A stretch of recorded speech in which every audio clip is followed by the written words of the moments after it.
Hi, my name is Petra. I am Australian and I'm currently studying a Bachelor of Education in Canberra, doing primary teaching. I hadn't come across this debate until now because until now I was living out of home and I couldn't really afford enough internet to watch videos on YouTube. So that brings me to my first, criticism of what you said in your video, which was that information is now free because of the internet. Information is not yet free because the internet is not free.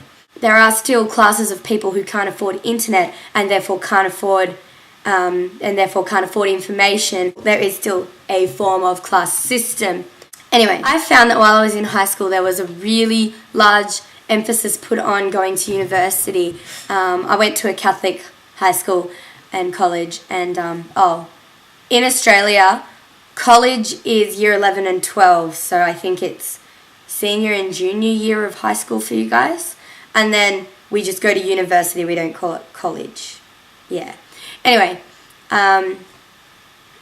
so in high school and college I went to a Catholic school, and they really pretty much made us feel as though if we didn't go to uni after school that there was nothing else and that we were going to be deadbeats, or at least they made me feel like that. So when I got my UAI, which is a score that gets us into uni, when I got that and found that it wasn't high enough to get into uni, we got an example one, an expected one, and my expected one wasn't high enough to get into uni. I kind of freaked out and had like this mini meltdown and went and signed up to community. I think it's our equivalent of community college, until I did get a high enough UAI to get into uni, and now I'm at uni. And once you get into uni, no one puts effort in anymore. And I'll admit I'm one of those people, because they're not motivated and they're not engaging. There's a saying that we say at my uni to calm ourselves down from all the stress, and pretty much we say P's get the degrees. So P's being passes, which means that all you have to do is make sure you pass. As long as you don't fail, you're fine. So it doesn't matter about the level of education. All we seem to care about is that we're getting a high enough grade to pass so that we get the piece of paper at the end. All the emphasis is put on the degree, the piece of paper at the end. When these days every second person has a degree. I live in Canberra, which is the capital of Australia, and a lot of people here have double bachelors and 2 degrees and 3 degrees and whatever. But I have also seen some of my friends finish uni and just go straight into the public service, and they're making 3 times as much as I am. And once they're in, all they have to do is apply for other jobs and they'll keep moving up. And they don't have a degree. I worked my butt off for 4 years to get a teaching degree, to go and teach kids and make $40,000 a year when they're going to be making $140,000 a year, and they didn't do it. University education is pretty horrible. You sit there in a room with a bunch of people and try to pay attention and scribble down facts, like you said, and then pass an exam at the end and do your assignments and whatever. And a lot of the time, after a few years or after a few courses, you learn how to write your assignments so that the lecturer likes it, the way the lecturer likes it. So it may not even be the right facts, but if you've got the format right, or if you've got the idea that is the same as what the lecturer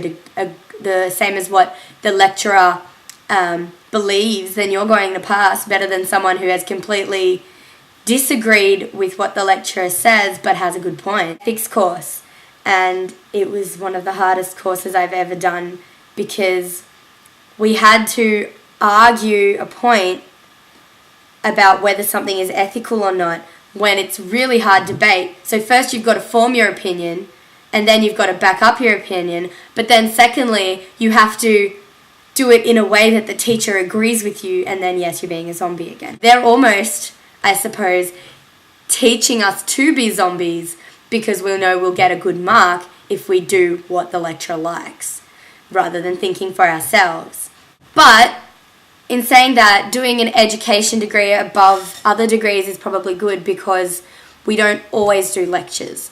We do some of our lecturers are good, and they do really involve us a lot more than just blah blah blahing at us. For example,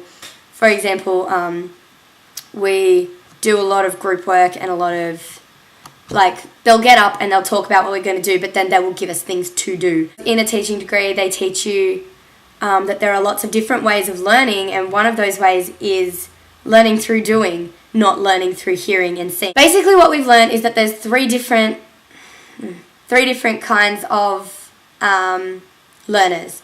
There's auditory learners that learn through hearing, visual learners that learn through seeing, and kinesthetic learners that learn through movement and doing. And lectures and university education pretty much only